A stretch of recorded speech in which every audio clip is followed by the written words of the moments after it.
is John Bird, and I'm the founder of The Big Issue.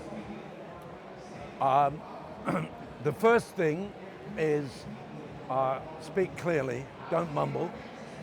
I go to meetings. I'm partly deaf because when I was 14, I was in a boys' prison, and one of the officers went like this to my ears and screwed my ears up. So I've always been hard at hearing.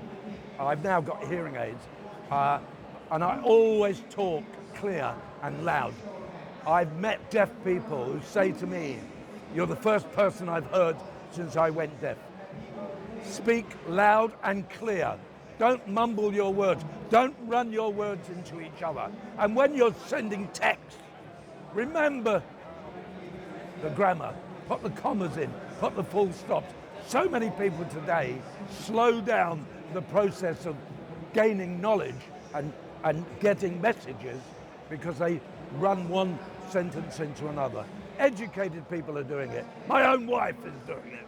It's the only reason I'm thinking of leaving her. Anyway, well, first of all, whatever you're going to do, follow the rule of somebody who spoke before me, which is realize that it's probably going to take you longer to achieve your goals, and it's also probably going to cost you a lot more money.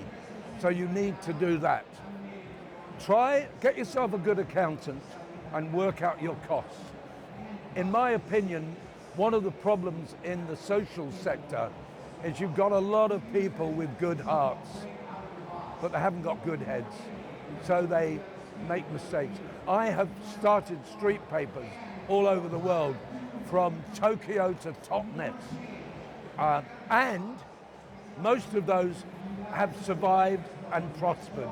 The only ones that are still with us are the ones that look after their costs, that look after their bank balances, that don't get sentimental over the poor, because if you're going to be sentimental over the poor, how can you ever help them? If you were to fall down in the street and you were taken to a hospital, the doctor wouldn't go, "Oh!" and the nurse wouldn't go, "Oh!" They would probably just patch you up and be thinking of what they're going to watch on the TV that night. You need dispassion.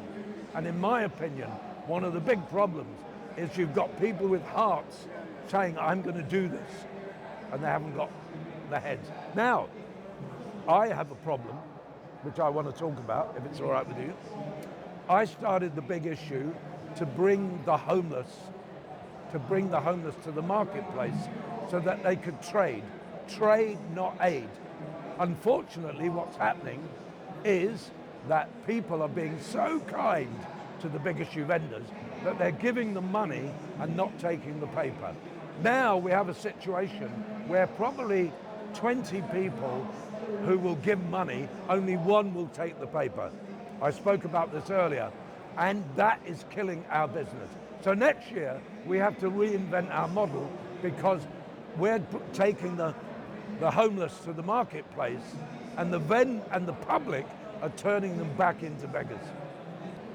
We are entering a very, very difficult period, shortage of money. And that is why we need to be using our money a lot cleverer. I would love to see the government, the British government, invest more in entrepreneurism. Our banks are one of the big problems. 80% of the activity of our banks are the buying and selling of private property. That means buying houses and all that. Only 20% is spent on business. We are a low-wage, low-investment economy, and unless this government or the next one actually begins to say we have to bring entrepreneurism right into the middle of government, we're screwed. And that is one of the big problems. The other thing is, we've got to get our hands on those pension funds, and getting the pension funds, instead of taking the easy road, investing and taking risks, because they need to do that. That might mean that sometimes they lose money, but overall it would create greater prosperity. The other thing is we need the government to create a minister of poverty prevention, because it spends all of its money on trying to make the poor as comfortable as possible. Thank you very much. I've greatly enjoyed my interview with Entrepreneur magazine, and when you buy The Big Issue, please take it. Don't just give the money to the vendor. Thank you. God bless you.